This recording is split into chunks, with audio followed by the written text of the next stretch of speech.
and welcome to Autocrat. This is episode 49, aka the big recap of chapter 1. Yeah, chapter 1 is done. The mythology side of things is finished. I am surprised in a way that we got here. Yeah, it took us about a year and a bit, but we did get there. Yeah. Now, before we plunge into chapter 2 and the Trojan War and all the violence and drama that's no doubt going to bring, we wanted to do a recap to look back at the previous 48 episodes, which still feels crazy to say. It does. And yeah, just look back at what's come before, quiz each other and see whether we actually remember anything. And then we'll have time for some questions and comments at the end. Yeah. I should say that I have recently got in touch with what I'm going to call the heiress presumptive, my sister, and she may or may not have provided some jingles for the different segments. Oh my goodness. Yeah, so look forward to that.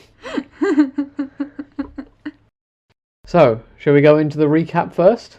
Yes. Recap. So, chapter 1 really was our mythology chapter, as it were, which, was really cool because going back really from the beginning of the stories, even the Roman at the time would have heard about, is really nice and really interesting. We really began really from the beginning with quite literally the creation of the universe. Yeah. And we went through the planets, we went from Persephone to Heracles with Oedipus in the mix, and it's been really funny. Yeah. But how would you recap what we did in chapter 1? What's our chapter 1? Well, let me just pull up my notes here. That you said you didn't have. Yes. Anyway. Well, like you say, we went all the way back to the beginning with the theogony and the creation of the gods, which was pretty much just different Greek deities killing each other off in succession until we get the Olympians wanting to rise up against the Titans. If you remember, Kronos may or may not have eaten all of his children in an attempt to stop them from usurping his power. Yes, I do remember that. Well, it didn't work, because his youngest son Zeus escaped from his clutches and fought a 10-year war against him, where eventually the Titans, the generation above the Greek gods, so to speak, were overthrown and cast down into Tartarus. However, we weren't done with challenges to Zeus's authority yet. We had Typhon, the most terrifying, weird creature I think there's ever been. I seem to remember there was 100 dragon heads involved or something like that. That was pretty cool. Yeah, pretty scary. They eventually dealt with that by throwing a mountain on top of him, no big deal. We then get the giants also attempting to steal power, but Zeus and the other gods eventually get rid of them violently and with the help of a mortal we were going to see much later down the line, called Heracles. From there, like you said, we went into the planets and stars and what the various myths are that inspired their names. I think that was, in the early stages, what you found almost the most fun. I really did enjoy that. Yeah, and then it's nice to learn that the various names are all based on kidnapping, leaving people out to die, and various other violent crimes. That was very interesting. Justice for Ganymede. Anyway, after that we settled back with Atlantis for a hot minute and dealt with the fact that Dionysus might actually be the heir to Zeus. We'll leave it at that.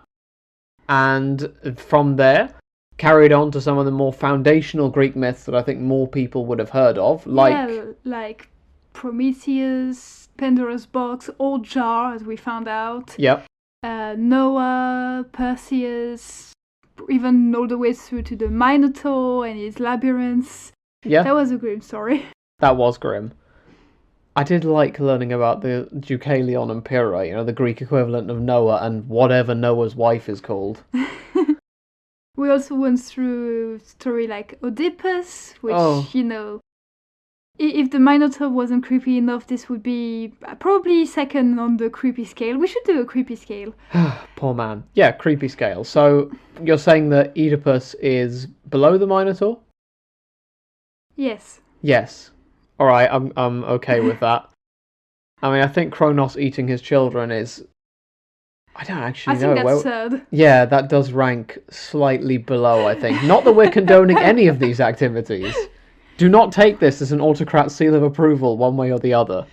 Then we decided on a very fun approach to Heracles or Hercules, because at first we had thought of doing one big episode where we'd really talk about him completely, but then we thought it would be funny to do it part by part, because I've never really seen that, talking really about each one of his tasks differently, and it's crazy how little or how lot there is depending which task you're talking about.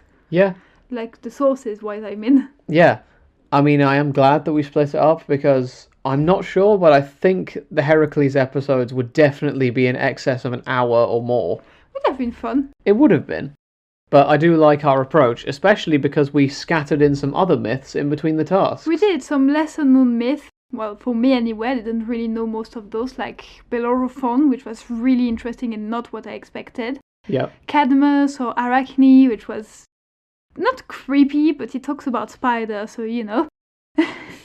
Psyche, then we talked about some mythical creatures as well, like the phoenix. That was quite awesome. I did think you might enjoy that. And then from there, we had the founding of Byzantium, where I discovered that no one agrees on anything, as per usual. Of course they don't. Yeah. Hopefully, as we start going into history slowly but surely, people will start agreeing on things more, right? Keep dreaming. Yeah. I'll leave that clip for future me from a few years from now to hate me for. Keep dreaming. Yeah. And then we had the Greek equivalent of the Avengers, or the Argonauts as they're also known. I mean, that was really funny. Yeah. And that went well until it didn't, because Medea might have gotten violent revenge on Jason. See episode 41 if you want to know the grim details of that story. I mean, I think that ranks pretty much alongside Kronos. I mean, that book was really fun to read. Yeah. Euripides does not hold back. And finally, we had Atalanta and her violent foot races, the Basilisk, and then wrapping up Heracles, and that brings us to where we are now. But how does that end of Heracles brings us along to our next chapter? What's our next chapter, by the way? Our next one is the Trojan War. So we're going to be dealing with the heavyweight boxers of the source world, which is things like the Iliad, the Odyssey, and the Aeneid. And how does the last part of Heracles, like, why did we stop there? How does that drive us into the next part? Well, in a sense, it was just because Heracles is such a big name that once we dealt with his story completely, we'd seen loads of myths before that, and everyone kind of got the point in a sense. But we also had some clues in the last few episodes of Chapter 1 that Chapter 2 was coming. We did, yes. So we had Aphrodite needlessly meddling in things, the value of random shiny fruits being important, and the importance of weddings, all of which we will see come up again as we start marching towards the Trojan War. And incidentally, Heracles himself might not be in the Trojan War, because, spoiler alert, he's dead, or at least his mortal side is. It's complicated, but his son is present. Nice. Also, don't worry, people, for those of you who really like myth, I'm sure we'll do some bonus episodes on all the myth we can think of from time to time. I have a few in mind. Yeah. I have a few that's a bit of a surprise, so I'm not going to say anything yet. Yeah, I know you have at least one episode that you've told me I don't get to know anything about until we're recording. Yes. Cool. I will look forward to that then. We'll get raw reactions from you. Well, with that, we've had a general overview of how well we remember the whole chapter, but how well do you remember the specifics? Hopefully good enough. We're about to find out, because we're going on to the quiz round. Cue the jingle. Quiz time! Cool, that maxed out my microphone. That's going to sound appalling. As it should. That really would have worked better if you'd heard it as well. Oh well. So, are you going to ask me questions first? Yep. Okay, go along. Now, I've got a series of ones here that I'm going to hand pick from. So, the first question. Sure. You know who Cadmus is, but who is Cadmus's sister, who is also very famous? She may or may not have a continent named after her, and probably has an aversion to bulls. Is it maybe Europa? It is Europa. And Cadmus gets told by his dad to go and look for Europa, and if he can't find her, don't bother coming back. He doesn't find her. So I assume Agenor never saw his sons again. Okay. Question 2. Are you ready?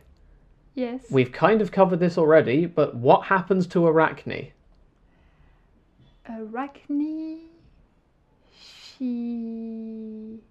Wasn't she the spider that did beautiful things? Yes, she was the world's first spider because she got on Athena's bad side. Don't do that, it doesn't end well. And Athena tried to have a contest with her to see who could weave the most beautifully, right? Yes, and Athena made a tapestry very respectful towards the gods, and Arachne did nothing but have a go at them. So Athena hit her over the head with, I think it was a loom, and then turned her into a spider when she tried to solve her worldly problems, let's say. So, question 3, or question the third if you prefer. How many phoenixes exist at any time? 1. Just the one. Just the one. Which is the loneliest species ever. I guess. Okay. Question 4. Yes. What happened to Narcissus after he died? Didn't he get transformed into a flower? He did. And I seem to remember I had a big old research rabbit hole as to whether this was the Narcissus flower or the daffodil. You did, yes, I remember that. I think the jury was undecided. Now, Still undecided. Yeah. Now, bonus, why did he die? Because he was too vain. I'll take that. He caught sight of his own reflection and essentially pined away to death. If I remember rightly, it might be that he drowned. It's been a long time. Okay. Are you ready for your last question? Yeah, sure. What was wrong with the horses of a man called Diomedes? They were murderous. Yes, they ate meat, and then abruptly didn't. Because of course. Yeah, because their master got Because fed. it was convenient to the plot. Yeah, because their master got fed to them, and apparently... Oh, that too. Well, he must have tasted really bad, is what I'm going with. So, that was my half of the quiz. Are you ready for your half of the quiz? Yes, I am nervous about this. Let's see. The question ranged from difficult to absolutely non-difficult, which is difficult. Alright. Question 1. Should I tell you which episode it's from or not? No. Keep me in the dark. Question 1. You mentioned in one of the episodes that in the asteroid belt, 3/5 of its mass is 4 large bodies. What are their names? Oh, goodness. I know one of them is Ceres, Yes. which is named after Demeter. Yes, I'm saying the Greek equivalent to stall for time here. Oh, I'm just going to start saying Greek names that I think might be relevant. I think is one of them Pallas? Yes. Wow, 2 for 2 so far. This is not going to keep going. It's not Makemake, Sedna, or Eris. They're way out in the further reaches. I'm going to guess Hebe. No. No. Ah. One of them is a giant, if that helps. See, but Pallas was a giant, I think. So I think I've already used that. Oh. There might be other giants, and I think Pallas is a bit ambiguous sometimes whether it's a goddess or a giant, but still. Ring. Too much time used. Ah, go on, what was it? Vesta and Hygeia. Ah, yeah, Hygeia. Goddess of hygiene, I think? Maybe. I just wrote it down from how you wrote it in your note, I'll have you know. That's troubling that I didn't remember that. Okay. So this was from episode 5, so if you want to know more about that, go watch episode 5 again. And I will probably be set that episode as homework now that I've failed this question so badly. Feeling confident, let's go for question 2. Question 2. Yeah. Who are Persephone's parents? Zeus and Demeter? Is that your last answer? That is my final answer. For all the gold in Roman history? Yes. It is right! Yes, give me all the gold. Caligula, surrender your gold. Question 3. Mm-hmm. Who is Pasiphae? Oh, this is the reason that this story of the Minotaur is as far up the ick scale as it is. Yes. She is the wife of Minos. Of Minos, as we learned. Yes, we'll get to that actually in the next segment. And she is the one who slept with a bull and became the mother to the Minotaur. Exactly. I do not like that I remember that fact. Question 4, and this is a question going very, very far back, so make your brain work. Okay, let me warm up. Who gave Zeus lightning and thunder? I think it's the Cyclopes. His uncles, right? It is the Cyclopes. Okay. Now, would you like a bonus question? I would. So, I just asked you the question about who gave Zeus lightning and thunder, didn't I? Yep. Now, what other gift did the Cyclops give out to someone very famous? Ooh. Did they give Hades his helmet? They did do that.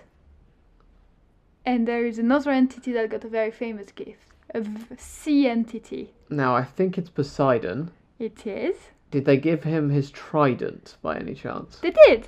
Nice. Good job. Question 5, and last question of today's little quiz. Yep. What is the first task of Heracles we did? Oh, the very first one. Now, I know the Lernaean Hydra was number 2. Good, but I'm asking about the first. Yeah. I think the first one is the Nemean lion. Boom, boom, we have a winner! Hey! Now, a question for you, listeners. Which one of the episodes we did was your favorite one? Ooh, I like that. Shall we say what our favourite was? Yeah? Right. What was your favorite? Oh, I'm starting. Oh. I think among my favourites, in a sense, is Perseus because of how many jokes and ridicule that led to in the episodes afterwards. Because I think we just established Perseus as the perfect child who could do no wrong, and that the myth and the sources very handily lend themselves to that. Let me think if there's another one. I mean, Medea was definitely up there. That was very fun to research, very fun to write. Good. Not so fun to live out, I imagine. But hey. And what about you? What's your favourite been? I really like the one where we talked about how the constellations were created. Oh, yes. Which one was that? Let me see here. Was that the Zodiac one? Yes. Episode 6 then. Yes. My goodness me, that's a long time ago. As creepy as it is, I liked the episode about Oedipus. Yeah. It's interesting. You're there the whole time shouting at Oedipus like it's a pantomime, telling him to just see what's in front of him, and it just keeps not happening. Alright, this brings us to the end of the quiz segment. Yep. What's our third segment? It's answering your questions. Yep. The Query Zone. Oh, I like that. So we've had a few questions come through that we're going to answer today. Okay, the first question we got from someone we'll call Listener B. Yep. Is when will there be an episode about Portugal? Now, Listener B is someone we do know and likes to have fun with us. Listener B is a friend. Yep. Meaning that question isn't a surprise for us. Yep. Hi, Listener B, by the way. Hi, Listener B. Well, the answer to that is that the land that will become Portugal do show up around 212 BC, but that's all I can really say at the minute, because you'll have to discover what happens. Yeah. I mean, they wouldn't have called it Portugal at the time. I think Portugal only shows up as a country in 1139, and by that point we've moved well away from that region. But yeah, technically you could argue it will, just not now. Now, listener ER asked us what our favourite part of Roman history was, including both the Eastern and the Western Roman empires. So everything up to 1453. I mean, my favourite part was the fall of Constantinople. I'm joking, obviously. We're leaving that pause in. I'm joking. Before my co-star here starts going red in the face, I'm joking. Too late. It's okay. It's okay. Well, I particularly love the myths and like learning how Romans lived and how life was at that time and what books they would read, what their ideas were, what they thought, how they interacted with each other. Yeah. I just really loved learning about the people of that time. Yeah. I mean, you particularly like some of the random facts I've come out with during my looking ahead. I really do, yes. I'll say no more than this, like the cheese overdose and the quintuplets. And the seashells. And the seashells. If you're binge listening this in the future, find out what that reference is. Now, what about you? Well, I think if we're talking about favourite periods, among my favourites would be the Julio-Claudians, which is things like Augustus and Caligula, because those are manic, and I hate that family tree, but also love it. It's so complex. I have a love-hate relationship with it, and I'm going to try and make you draw it out in an episode. Sure. I mean, I like how sane a lot of the Nerva Antonines seem. Like Marcus Aurelius, I'm particularly like. And then, like you've mentioned on a bonus episode we've done, there's Alexios the First. 1081 to 1118, never forget. But he's just got a really interesting story of fighting an uphill battle against everything going wrong. I believe Daniel from Eastern Roman history might have referenced that as the crisis of the 11th century. So that gives you some idea. And then as a last one, just the Justinianic dynasty after the West has fallen just always gives me this really hopeful and what-if energy. Like Justinian trying to reconquer the West, and then Emperor Maurice, or Morris as I've also heard it pronounced, getting so close to permanent friendship with the Persians and everything just falling apart in about 602. Yeah. So that's a very comprehensive and unnecessarily detailed answer to that question. But it's better than saying all of it. Next question from listener J. G. You nearly got that right. I have a trouble with J and G. Anyway, from listener G. Yep. Roman Empire or Roman Republic? Oh. Now, what's your answer? I'm going to say Empire, because I'm far more familiar with it, and it has the rock star appeal of people like Caligula and Justinian. That said, I am looking forward to learning more about the Republic, and especially when Hannibal shows up. Personally, at school, I learned more about the Roman Republic than the Roman Empire. But I do like the Roman Empire now that I've been learning about it with you. It's a bit more interesting, in my opinion, than the Roman Republic, because I know how a republic works.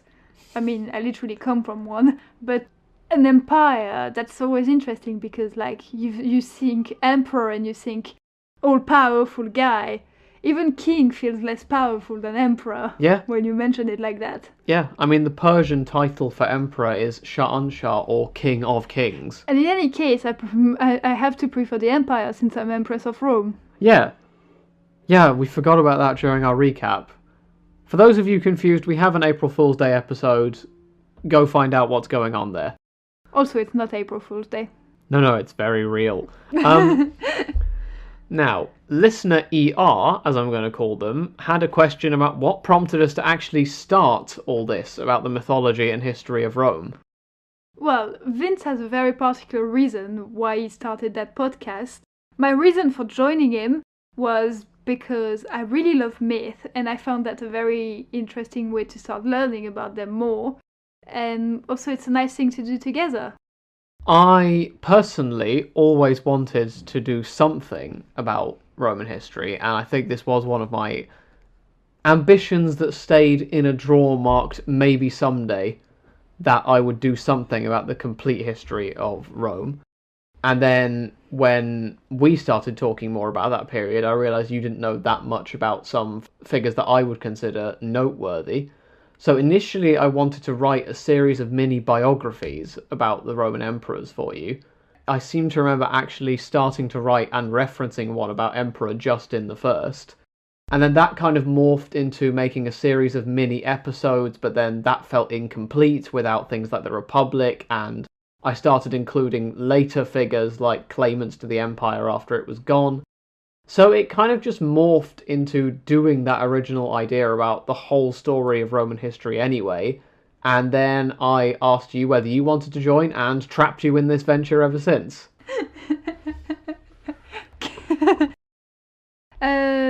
Well, that's all for the questions we got, but we also got some very nice comments and like responses to the stuff we've done. Listener J.A. G.A. There we go again. Listener G.A. There we go. Told us, for example, that the person we used to pronounce minus is actually pronounced minus. Yep. Like if you were going to pronounce fit with that kind of I sound. Yeah. I mean, fair enough, and also very nice of that person to tell us. I mean, it is fair enough. I believe when I saw, I think it was the first Percy Jackson film years and years ago, they pronounced Minotaur as Minotaur. Yeah, I've heard that, but that's in French. Yeah, so I guess that's closer to the original sound. Exactly, because we're better. First the Republic thing, and now this. Well, I've only ever really heard Minos in a day-to-day context, so I guess it might just be how the word got translated into English. I mean, either way, it's interesting to have the vocabulary veil lifted, so to speak. We'll probably pronounce it inconsistently at best. I will probably end up half sticking with Minos anyway, because it's what I'm used to. But anyway, it should be pronounced Minos, apparently. And I will be pronouncing it like that. Oh no, have we got a war on our hands here? We do. And I'm winning it. Okay, apparently. Well, listener GA also said that Kronos, Chronos, and Cronus, Cronus, are separate individuals after all, unlike what we said, I think, in episode 1 or 2. Yes, we said we were going to make them as being the same person for simplicity's sake. Yeah, I was also following what I'd read in Stephen Fry's Mythos, which is sort of a modern retelling of the Greek myths, and like you say, it does make it simpler not to have two individuals with nearly identical names wandering around. But apparently, from reading the original Greek, listener GA has concluded the reason this came about is because of constraints of non-Hellenic alphabets. So, several Greek letters such as theta do not have direct equivalents in other languages, hence the confusion. Which is very interesting to learn, so thank you, listener GA. Yeah, it's very interesting. I mean, we were following a particular tradition and just making life easier in an audio format podcast because the amount of time we spent on Kronos/Cronus is very small. So it probably wasn't going to impact the story that much either way. I mean, the difficulties there, doesn't it remind you a bit of the fact that there are two Tang emperors with the same name when spelled out? Just different accents. Oh, yeah, I wish I'd written them down because I can't remember what it is now. I think it's something like... It starts with an X, I remember that. But the A sound, I think, is slightly different. So I have seen historians give them the first and the second, or at least Wikipedia does that sometimes. Now, finally, listener RS very kindly examined a Latin language version of the Patria of Constantinople for us to hunt for Byzas. Do you remember that document that I said I couldn't access because it was in Latin and so kind of waved over it? Well, they scoured through that, which, I mean, thank you very much. They could only find a foundation story, which was apparently cloned from that of Romulus in the text. I think the text we were sent by listener IS might be a footnote of sorts, because it keeps referencing different sources. But it basically says that, just as Rome was rescued from the Gauls by their geese, New Rome or Byzantium was saved from Philip due to dogs barking. Now, you might be wondering, what does this mean? Well, I can only assume this refers to Philip II of Macedon, or, as some of you might know him, the father of Alexander the Great. Yes, it does. So, the geese honking is a thing in Roman history where the Gauls come to sack Rome in, I think, 390 BCE, but the Romans get warning because the geese are honking. And similarly, Wikipedia confirms that, in 340 BCE, Philip II of Macedon tried to besiege Byzantium during a wider conflict. However, this was betrayed by dogs barking and giving the game away. I mean, I'm sure we will get to those things and those stories in due course. Oh yeah, I have no idea in how many episodes, but we will get there. But thank you, listener OS. Yeah, it was very kind of you to read through all of that. Well, this brings us to the end of our recap / many other things episode. Yep. But before we finish fully, I wanted to just give again a thanks to the persons who collaborated with us, whether it was like by giving mutual like little promos, or to Daniel, with whom we did a very big 2-part episode, which was really, really fun to do. And also to Elliot, who came and did an episode with us where we asked him lots of questions. Yeah. So yes, thank you to really all those people. That's really nice. We have another collaboration coming, actually. It's coming out next week, because we are very busy in the next week or so. Yeah. Meaning, so it was a perfect time to release that perfect collaboration we did a few days ago. It's about China. So have a guess who it might be with. And then I think a few days after that comes out is the mystery bonus episode that I know nothing about. And then the week after the bonus episode with China gets released, we are back to the normal schedule, I think, by introducing some of the characters who are going to be relevant in the big old fight that is the Trojan War. And the first one of these is Cassandra, as it happens. Kind of. Just a namesake. I don't think it's you. Otherwise, that would be great, an interview with a primary source. I would be happy to provide. Yes. Or failing that, some dusty Greek history books will be happy to provide. Apollodorus will be happy to. Well, in any case, thank you for listening. Hope you've been having as much fun as we have so far, and see you in the next chapter. Yeah, have a great week, and see you in chapter 2. Have a great week. Did you enjoy this? I did. I just remembered. Yeah.